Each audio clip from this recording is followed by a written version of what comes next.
Rich dad poor dad. इस किताब के लेखक मिस्टर रॉबर्ट कियोसाकी बताते हैं कि उनके दो पिता हैं। एक अमीर हैं जिन्हें वो रिच डैड कहते हैं और दूसरे गरीब हैं जिन्हें वो पुअर डैड कहते हैं। इस किताब में उन्होंने अपने दोनों पिता के विचारों से जो सीख ली है, जैसे कि अमीर कैसे बना जाए, अमीर बनने के लिए क्या क्या करना होगा, लोग पैसा कमाने के बारे में कैसे सोचते हैं, पैसा कमाने की शुरुआत कैसे की जाए, वगैरह वगैरह। रिच डैड पुअर डैड नाम की इस किताब में यही एक्सप्लेन किया गया है। ये किताब लोगों का आर्थिक दृष्टिकोण बदल देगी। तो आइए शुरू करते हैं। लेखक के एक पिता बहुत ही पढ़े लिखे थे। उन्होंने पीएचडी की थी, तो वहीं उनके दूसरे पिता ने अपने स्कूल की पढ़ाई भी पूरी नहीं की थी। दोनों ही अपने अपने करियर में सफल थे।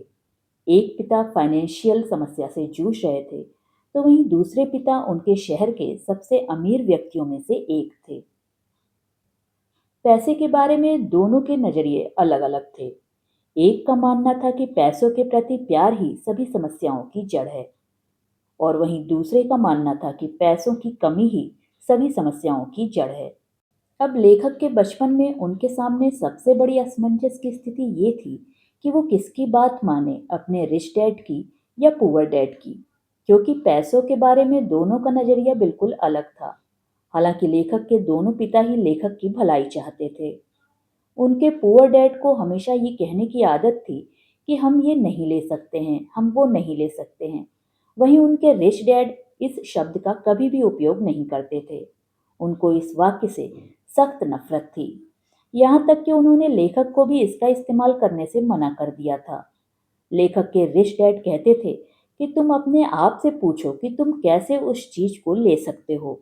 उनका मानना था कि जब तुम कहते हो कि तुम ये चीज नहीं ले सकते हो, तो तुम्हारा दिमाग काम करना बंद कर देता है। और उसके विपरीत जब तुम अपने आप से ये सवाल पूछते हो कि तुम उस चीज को कैसे ले सकते हो, तो तुम्हारा दिमाग अपने आप काम पर लग जाता है। रिच डैड ऐसा बिल्कुल नहीं कहते थे कि आप सब कुछ खरीदते चलो, लेकिन उनका मानना था कि अपने दिमाग को हमेशा एक्टिव रखो, उसे काम पर लगाओ, जिससे तुम्हारे ब्रेन की एक्सरसाइज होगी और वो दिनों दिन मजबूत बनता जाएगा। उनके पुअर डैड कहते थे कि रिस्क मत लो। रिच डैड कहते थे कि रिस्क को मैनेज करना सीखो। पुअर डैड कहते थे कि बहुत पढ़ाई करो, कॉलेज डिग्री लो और एक अच्छी सुरक्षित नौकरी हासिल करो। वहीं रिच डैड कहते थे कि पढ़ाई तो करो ही, साथ ही पैसा कैसे काम करता है ये भी सीखो। पैसों के लिए काम मत करो, बल्कि पैसों को तुम्हारे लिए काम पर लगाओ। 19 साल की उम्र में रॉबर्ट यानी कि लेखक ने डिसाइड किया कि वो अपने रिच डैड की सुनेंगे और उनसे पैसों के बारे में सीखेंगे। पैसों के मामले में वो अपने पढ़े लिखे पुअर डैड को फॉलो नहीं करेंगे। वास्तव में पुअर डैड उनके सगे पिता थे, जो बहुत पढ़े लिखे थे और एक टीचर थे, लेकिन वो पैसों के मामले में गरीब थे। वहीं लेखक, जिसे अपना रिच डैड कहते हैं, वो उनके दोस्त माइक के पिता थे, जिनके पास रॉबर्ट और माइक पैसा कैसे कमाते हैं ये सीखने के लिए जाया करते थे। रॉबर्ट के इस रिच डैड ने अपनी स्कूलिंग भी पूरी नहीं की थी, फिर भी वो शहर के सबसे अमीर लोगों में से एक थे और बाद में अमेरिका के सबसे अमीर व्यक्तियों में से एक बने। रॉबर्ट और माइक के कहने पर उनके रिच डैड उन्हें पैसे कैसे कमाते हैं ये सिखाने के लिए वो तैयार हो गए। उनके अमीर पिता ने उन्हें पैसों के बारे में कुछ बहुत ही महत्वपूर्ण बातें बताई। उन्होंने बताया कि आप कितना पैसा कमाते हो ये महत्वपूर्ण नहीं है, महत्वपूर्ण ये है कि कितना पैसा आप बचाते हो। बहुत सारे लोगों को ये नियम पता नहीं है, इसलिए हम देखते हैं कि लाखों रुपए की लॉटरी जीतने वाला गरीब या मध्यम वर्गीय आदमी अचानक से अमीर तो बन जाता है, लेकिन कुछ ही सालों में अपनी पुरानी हालत पर आ जाता है, क्योंकि उन्होंने पैसे बचाए नहीं, सिर्फ खर्च किया। हम ये भी देखते हैं कि कोई खिलाड़ी जो 25 से 30 साल की उम्र में करोड़ों रुपए कमा रहा था, लेकिन उसके 10-15 साल बाद उसके पास कुछ भी नहीं बचा है।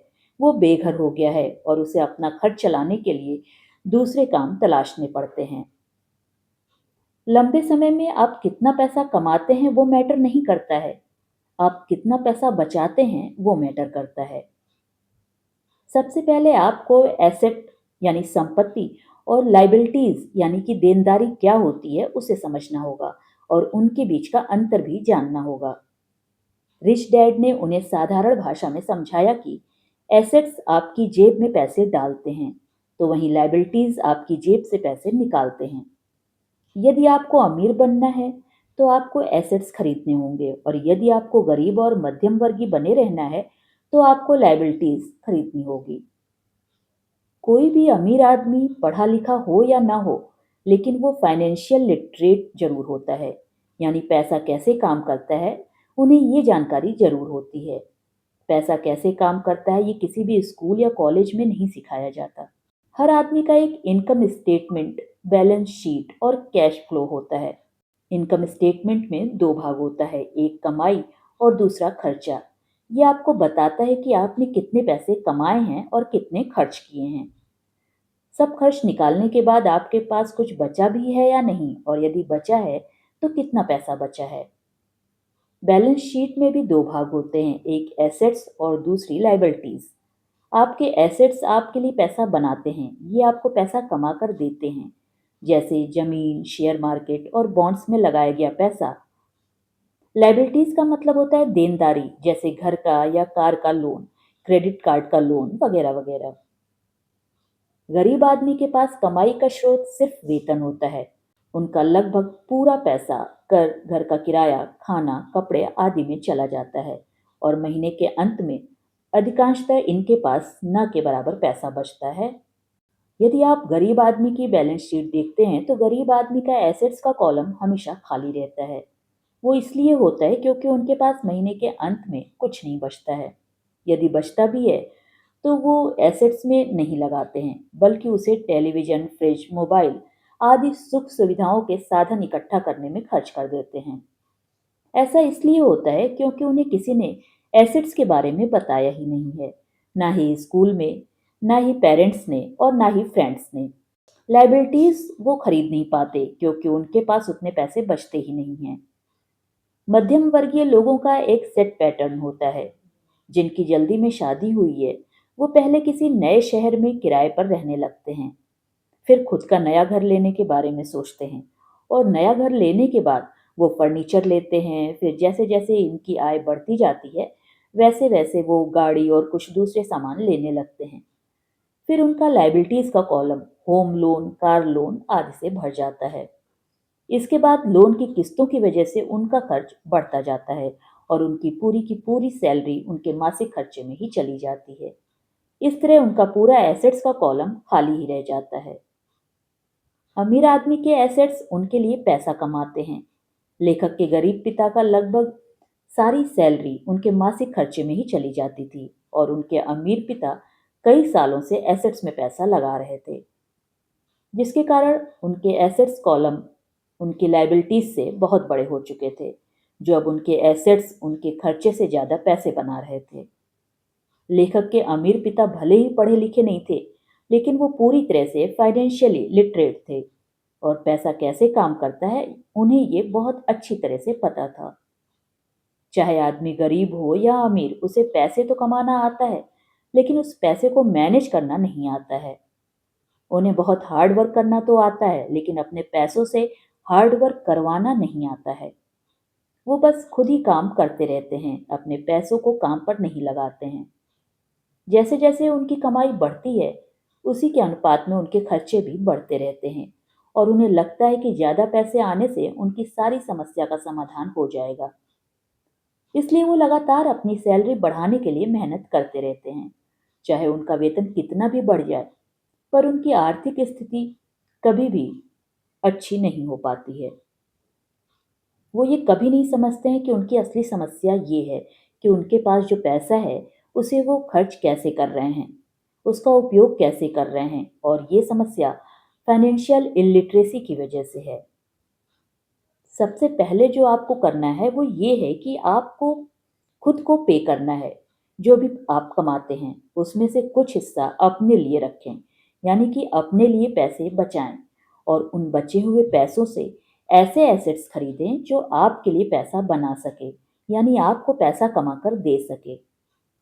अमीर और गरीब लोगों में सबसे बड़ा अंतर यही होता है कि गरीब लोग पहले सब पैसे खर्च कर लेते हैं, फिर अंत में अपने लिए रखने की सोचते हैं, जिसकी वजह से अक्सर वो अपने लिए कुछ भी नहीं बचा पाते और ना ही किसी एसेट्स में निवेश कर पाते हैं। वहीं अमीर लोग सबसे पहले अपने लिए पैसे बचाते हैं और उसके बाद अपने खर्चे करते हैं। ये करने के लिए बहुत ही प्रयास और सेल्फ डिसिप्लिन की ज़रूरत पड़ती है। कई बार आपके सामने कुछ आर्थिक समस्या आएगी, फिर भी आपको सबसे पहले खुद को पे करना ही है और उसे बचाना है। जब आप अपने ऊपर डिसिप्लिन करना सीख जाएंगे तो समझ लीजिए कि आपने अमीर बनने की तरफ अपना पहला कदम बढ़ा दिया है। जैसे जैसे आप अपने लिए पैसे बचाकर उसे एसेट्स में निवेश करेंगे, वैसे वैसे आपकी कमाई के स्रोत बढ़ते जाएंगे।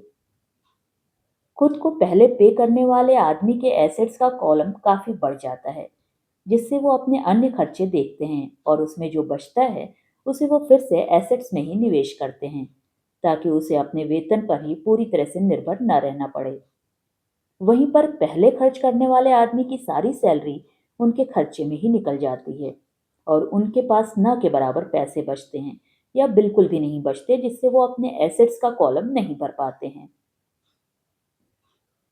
यहाँ सबसे महत्वपूर्ण बात ये निकल कर आती है कि अमीर लोग सबसे पहले एसेट्स वाले कॉलम पर फोकस करते हैं और गरीब लोग इनकम स्टेटमेंट पर फोकस करते हैं।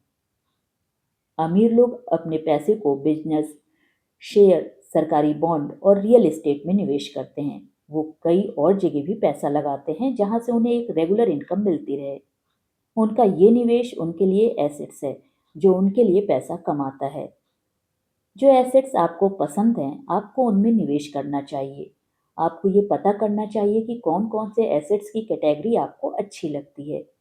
उसके बारे में बहुत ही डीप स्टडी करनी चाहिए, जानकारी लेनी चाहिए, जैसे वो आगे आने वाले समय में किस प्रकार का मुनाफा दिलाएगी, उस एसेट से कोई अन्य स्रोत भी बन पाएगा या नहीं।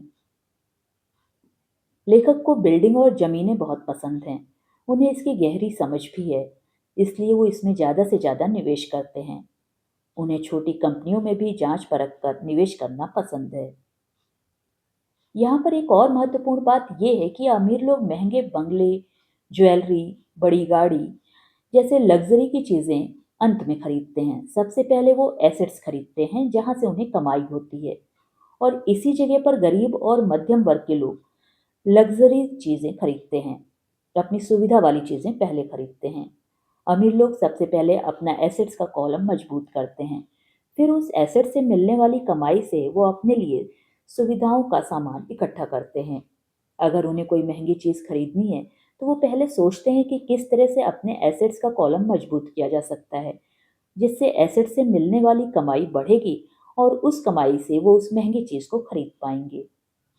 वो लगातार अपने दिमाग का उपयोग करते हैं, उससे एक्सरसाइज करवाते हैं, जिससे उन्हें पैसे कमाने के नए नए विचार मिलते रहें।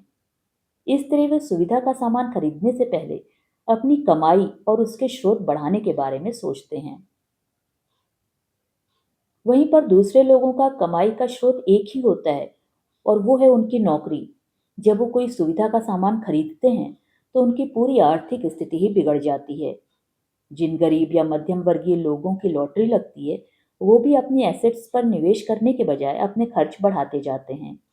इस तरह कुछ सालों के बाद फिर से अपनी पुरानी आर्थिक स्थिति पर आ जाते हैं। यहाँ पर इनकम समस्या नहीं है, समस्या ये है कि उसका प्रबंधन यानी कि मैनेजमेंट आप किस तरह कर रहे हैं, अपने पैसों का उपयोग आप किस तरह कर रहे हैं।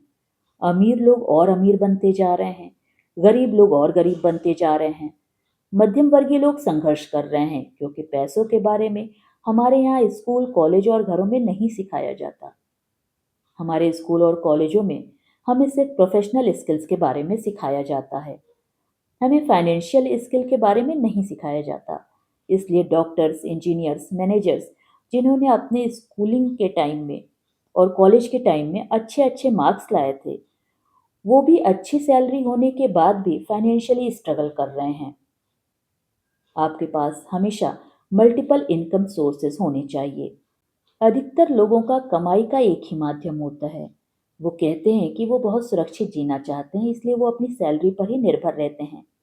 पर वो ये नहीं समझ पाते कि एक ही कमाई के स्रोत पर निर्भर रहना कितना बड़ा रिस्क है।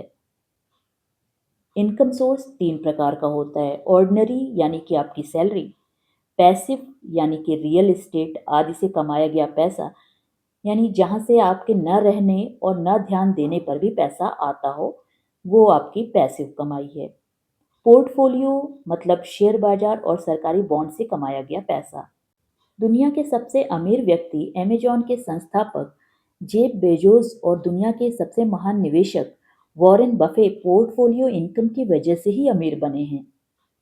वहीं अगर बात करें इस किताब के लेखक रॉबर्ट कियोसाकी की, तो वो पैसिव इनकम की वजह से अमीर बने हैं। लेखक के रिच डैड हमेशा कहते थे कि तुम्हें अपने ऑर्डिनरी इनकम सोर्स को जल्द से जल्द पैसिव इनकम या पोर्टफोलियो इनकम में बदलना चाहिए, यानी अपना पूरा ध्यान एसेट्स का कॉलम बढ़ाने पर देना चाहिए। लेखक के रिच डैड हमेशा कहते थे कि तुम्हें अपने ऑर्डिनरी इनकम सोर्स को जल्द से जल्द पैसिव इनकम या पोर्टफोलियो इनकम में बदलना चाहिए, यानी अपना पूरा ध्यान एसेट्स का कॉलम बढ़ाने पर देना चाहिए। अगर आपके पास अच्छे अवसर आ रहे हैं, अच्छे मौके आपको मिल रहे हैं, लेकिन आपके पास पैसा ही नहीं है, या मौके आपके सामने हैं लेकिन आपको दिख नहीं रहा है, तो इसका मतलब है कि आपके पास फाइनेंशियल इंटेलिजेंस नहीं है। हमारा दिमाग सबसे पावरफुल एसेट्स है। अगर उसे हम अच्छे से ट्रेंड करते हैं, तो आपको कई अच्छे अवसर ढूंढने में और अच्छे अवसर पैदा करने में मदद मिलेगी, जिससे आप बहुत ही अच्छी कमाई कर सकते हैं। आपको लर्निंग पर फोकस करना होगा, अपने दिमाग को फाइनेंशियली ट्रेंड करना होगा। आपका माइंड फाइनेंशियली ट्रेंड होगा, तभी वो नए फाइनेंशियल अवसरों को देख पाएगा। कोई भी चीज़ सीखते हुए आपको अपना माइंड खुला रखना चाहिए। आज के समय में बहुत सारे लोग जब उनके सामने कोई नया विचार आता है तो उसे सही से नहीं सुनते हैं या अनसुना कर देते हैं। वहीं पर जो सही में बुद्धिमान होते हैं वो नए विचारों का खुले मन से स्वागत करते हैं, उसे तुरंत नोट कर लेते हैं। वो बोलने से ज़्यादा सुनने पर फोकस करते हैं। आज के समय में जो अलग अलग एसेट्स हैं, जैसे कि जमीन, शेयर बाजार, सरकारी बॉन्ड, नए बिजनेस आदि, आपको किसी में भी निवेश करने से पहले अपना दिमाग खुला रखकर उसका अध्ययन करना होगा। जो लोग लर्निंग की जगह अर्निंग पर फोकस करते हैं वो पैसा तो कमाते हैं, लेकिन उसे अच्छे से मैनेज नहीं कर पाते हैं और फिर आगे चलकर किसी न किसी फाइनेंशियल समस्या में फंसते रहते हैं। फाइनेंशियल नॉलेज न होने की वजह से लोग अपने आसपास चल रही जल्दी से अमीर बनने वाली किसी योजना में किसी के कहने पर पैसा लगा देते हैं। फिर उसके बाद वो कंपनी उनका पैसा लेकर भाग जाती है। इसलिए लेखक के रिच डैड ने उनसे कहा कि पहले लर्निंग पर ध्यान देना चाहिए, बाद में अर्निंग पर। फाइनेंशियल लर्निंग आजीवन चलने वाली प्रक्रिया है। जब भी तुमसे गलती होगी तो तुम उससे सीखो और नेक्स्ट टाइम वो गलती ना करो। गलतियों से बिल्कुल ना डरो। जब कोई जीतने के लिए खेलता है तो उससे गलतियां होती ही हैं, लेकिन सबसे महत्वपूर्ण ये है कि उस गलती से सीख कर आगे और अच्छा करो। रिच डैड ने लेखक को रिस्क मैनेजमेंट सीखने को कहा। इस संदर्भ में वॉरेन बफे ने कहा है कि risk comes from not knowing what you are doing. आप क्या कर रहे हैं, यदि आपको वो पता नहीं है तो ये जोखिम है। यदि आप गाड़ी चला रहे हैं और आपको गाड़ी चलाना ही नहीं आता, तो ये रिस्क है। इसको कम करने के लिए पहले आपको गाड़ी चलाना सीखना होगा। इसी तरह फाइनेंशियल रिस्क को भी फाइनेंशियल ज्ञान और स्किल डेवलप करके कम किया जाता है। किसी भी एसेट में निवेश करने से पहले उसके बारे में सही से जानना और उसके बारे में स्किल्ड होना बहुत ज़रूरी है। 1989 में रॉबर्ट अमेरिका में जहाँ रहते थे, उसके पास एक जगह से गुजर रहे थे। वहाँ उन्होंने देखा कि अधिकतर घरों पर सेल के बोर्ड लगे हैं। उस समय अमेरिका में मंदी का दौर था, शेयर बाजार टूट चुका था और वहाँ के रियल एस्टेट का बाजार भी बहुत ही खराब स्थिति में था। उन्होंने देखा कि वहाँ पर एक घर के नोटिस बोर्ड पर बहुत दिनों से सेल का बोर्ड लगा हुआ था। तब वो उस घर के मालिक से मिले। उन्होंने उसके मालिक से पूछा कि ये घर कितने में बेच रहे हो। उन्होंने कहा कि मैंने बहुत दिनों से इस घर को बेचने के लिए बोर्ड लगाया है, लेकिन अभी तक कोई भी ये घर देखने के लिए और इसकी कीमत जानने के लिए नहीं आया। तो आप ही घर देख लो और मुझे इसकी कीमत बता दो। रॉबर्ट को वो घर बहुत पसंद आया और उन्होंने वो घर $20,000 में खरीद लिया। फिर उन्होंने उस घर में किराएदार रखे। एक दो साल बाद जब उस जगह पर रियल एस्टेट का मार्केट बढ़ने लगा तो वहां पर घर खरीदने लगे लोग। उस समय उन्होंने $20,000 में खरीदा गया घर $95,000 में बेच दिया। यहाँ ध्यान देने वाली बात यह है कि उन्होंने सिर्फ उस घर के दाम में ही मुनाफा नहीं कमाया, बल्कि उसमें किराएदार रखकर भी उससे पैसा बनाया। उसके 1 महीने बाद फिर उन्हें एक अच्छा फ्लैट मिला, जिसका मालिक जर्मनी का था। उन्हें उस एरिया के रियल एस्टेट मार्केट के बारे में ज़्यादा जानकारी नहीं थी। वो बस उस फ्लैट को जल्दी से जल्दी बेचकर जर्मनी जाना चाहते थे। अब लेखक उनके साथ मोल भाव करके वो फ्लैट भी खरीद लिया और 2 साल बाद लगभग 1.5 गुना दाम पर लेखक ने उस फ्लैट को बेच दिया। उन पैसों से फिर उन्होंने एक मंदी वाले एरिया में घर खरीदा और जब वहां पर मंदी खत्म हुई तो उसे बेचकर उन्होंने फिर से अच्छा मुनाफा कमाया। इसकी मदद से वो बताते हैं कि कैसे कम पैसों को ज़्यादा पैसों में बदल सकते हैं। उसके लिए आपके पास उस एसेट से जुड़ा आर्थिक ज्ञान होना बहुत ज़रूरी है। तभी आप अच्छे मौके ढूंढ पाएंगे। लेखक को रियल एस्टेट की जमीन, घर और छोटी कंपनी में निवेश करने में दिलचस्पी थी, इसलिए वो उसके बारे में ज्ञान इकट्ठा करते रहे, फिर अच्छे अवसर तलाशते रहे। आपको जिस एसेट में इंटरेस्ट है उसका अच्छा ज्ञान लीजिए, फिर उसमें निवेश करने के बारे में सोचिए। अंत में लेखक ने एक बार फिर याद दिलवाने की कोशिश की कि गरीब और मध्यम वर्ग के लोग पैसों के लिए काम करते हैं, वहीं अमीर लोग के लिए पैसा काम करता है। जो मुनाफा मिलता है उसे वो वापस वहीं निवेश करते हैं। इस तरह उनका पैसा उनके लिए लगातार काम करता है। किसी भी एसेट्स में पैसा लगाने से पहले उसमें जिन लोगों ने निवेश किया है उनसे मिले, जो लोग उसमें निवेश करके सफल हुए हैं। यदि उनसे मिलना संभव नहीं है तो उनके बारे में पढ़ें और उस एसेट्स के बारे में गहन ज्ञान हासिल करने का प्रयास करें।